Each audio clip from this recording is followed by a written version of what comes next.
আমার পেশেন্ট নাম হচ্ছে ওর সোমার্ঘ সাহা। বয়স মাত্র 1 বছর 9 মাস ছিল যখন ওর হঠাৎ করে ওর কিছু শারীরিক সমস্যা হচ্ছিল, যেমন পাতলা পায়খানা, বমি করা, কিচ্ছু খাওয়া না, শুধু জল খাওয়া। তো তখন আমরা প্রাইভেট ডাক্তার দেখিয়েছিলাম। তো ওরা অ্যাজ ইউজুয়ালি পায়খানার জন্য, গ্যাসের জন্য এগুলি কিছু ট্যাবলেট দিয়ে দিয়েছে, কিন্তু তাতেও লাভ হয়নি। হঠাৎ করে ও ফেইন্ট হয়ে গেছিল রাত্রিবেলা। সঙ্গে সঙ্গে আমরা আইএলএসে নিয়ে আসি। তো আইএলএসে আনার পর পরশমণি রিয়ান পেডিয়াট্রিশিয়ান, তো উনি সঙ্গে সঙ্গেই ওনার প্রায় 1 ঘন্টার মধ্যে ওর ট্রিটমেন্টটা ধরে নিয়েছে যে ওর সুগার খুব হাই, প্রায় তখন 450 বা 550 হয়ে গেছিল।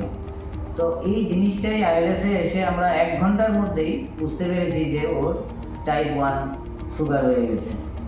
তো সঙ্গে সঙ্গে উনি প্রায় 2 দিনের মধ্যে ওর সুগারটাকে কন্ট্রোল করতে পেরেছে পরশমণি রিয়ান স্যার।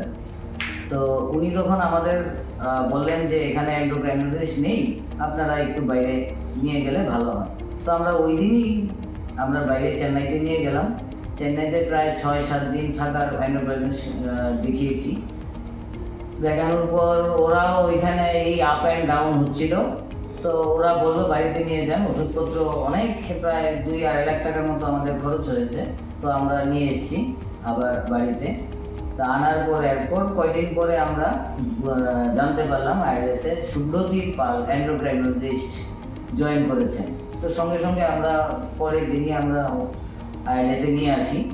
তো গত 10-12 দিন আগে ফার্স্ট ভিজিট ওনার, কিন্তু এই 10 দিনে খুব ভালো আমরা আনসার পেয়েছি সুব্রদীপ পাল স্যারের কাছ থেকে, যে ওর এখন সুগার লেভেলটা প্রায় 100 থেকে 150-র মধ্যে কন্ট্রোলে চলে এসছে।